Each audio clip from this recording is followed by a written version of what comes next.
Diary का रहस्य खुला।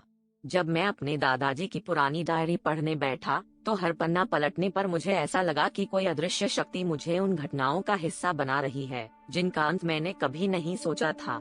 डायरी के पहले पन्ने पर एक अजीबोगरीब प्रार्थना लिखी थी, जिसे पढ़ते ही मुझे एक ठंडी लहर महसूस हुई।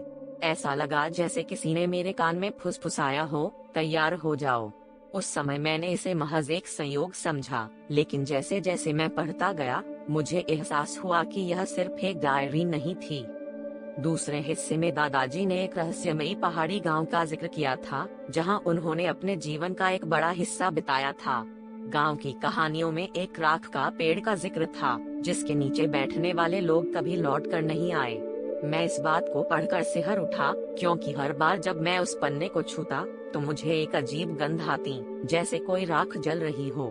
क्या यह संभव था कि वह पेड़ सच में कोई शापित स्थान था?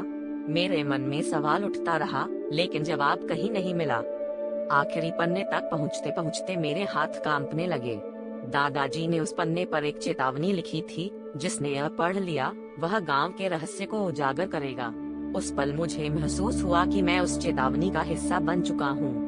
तभी मेरे कमरे की खिड़की अपने आप खुल गई और बाहर से ठंडी हवा का एक झोंका अंदर आया। मैंने बाहर झांका तो देखा कि मेरे सामने वही राख का पेड़ खड़ा था, जो मैंने कभी देखा ही नहीं था।